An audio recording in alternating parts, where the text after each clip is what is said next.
আমি মনে করেন মুরব্বী বসে আছে এখানে, এই যে মুরব্বী বললে আবার সমস্যা করিয়েন না।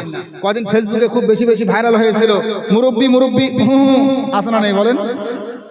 এটা আবার এত বেশি ভাইরাল, কোন কোন শিল্পী একদম গজলও বানিয়েছে, মুরব্বী তুমি কি করিলা বইলা তুমি দেশটা মাতাইলা মুরব্বী, আছে না নেই বলেন? বানিয়েছে না গজল? এখন তো মাশাআল্লাহ শিল্পীদের গজল বলার আর মানে এখন মাশাআল্লাহ একেবারে বয়স্ক মেয়ে, মুখ চেহারা আলগা করে দিয়ে বিবাহের উপযুক্ত মেয়ে তারাও স্টেজে উঠে গজল বলে বলে স্টেজ মাতিয়ে ফেলছে, ঠিক না ঠিক বলেন?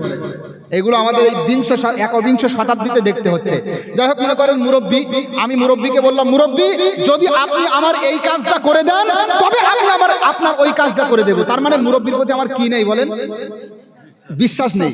মুরব্বী যদি আপনি এই কাজটা করে দেন তবে আপনার ওই কাজটা করে দেব, এই কথা মুরব্বীকে যদি বলি তাহলে এখান থেকে স্পষ্ট প্রমাণিত হলো মুরব্বীর প্রতি আমার বিশ্বাস নেই, তার প্রতি আমার আস্থা নেই। অবিশ্বস্ততা, আস্থাহীনতা থেকে এটা তৈরি হয়, ঠিক না ঠিক বলেন? এবার বলেন, প্রথম নাম্বার আগে দান করব, এরপরে দানের ওসিলা দিয়ে আল্লাহর কাছে দোয়া করব, এটা সঠিক নাকি? আল্লাহকে বললাম, আল্লাহ এগ্রিমেন্ট করলাম যদি আপনি আমাকে সুস্থ করে দেন তবে আপনার রাস্তায় এক মসজিদ লোক খাওয়াবো, যদি আমার সন্তানটা পরীক্ষায় পাশ করে তবে আমি হাজুত ভাত বিলবো পাড়ায় পাড়ায়, আসে না নেই বলেন?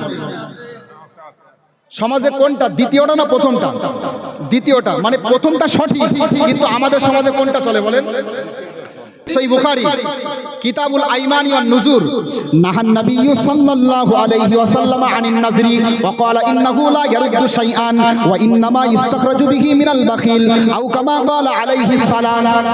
বিশ্ব নবী মুহাম্মদ সাল্লাল্লাহু আলাইহি ওয়াসাল্লাম তিনি বলছেন, এই জাতীয় মান্যত অর্থাৎ আল্লাহর সাথে এগ্রিমেন্ট যদি আপনি দেন তবে আপনার রাস্তায় দেব, এই জাতীয় মান্যত আল্লাহর নবী নিষেধ করেছেন। আল্লাহর নবী বলছেন এই মান্যত মানুষের ভাগ্য পরিবর্তন করতে পারে না, তবে যারা কৃপণ উদার মনে আল্লাহর রাস্তায় দান করে না, যারা ভালোবেসে আল্লাহর রাস্তায় দান করে না, ওই সমস্ত কৃপণদের থেকে কিছু টাকা পয়সা বাহির করা হয়, বলেন না উযুবিল্লাহ। বুঝতে পেরেছেন? তাহলে আমার সাথে বলেন, এই যে আল্লাহ যদি আপনি আমাকে সুস্থ করেন তবে দেব, এই মান্যত করা যাবে? যাবে? আজকে থেকে এই সমাজে বিদায় করবেন তো ইনশাআল্লাহ?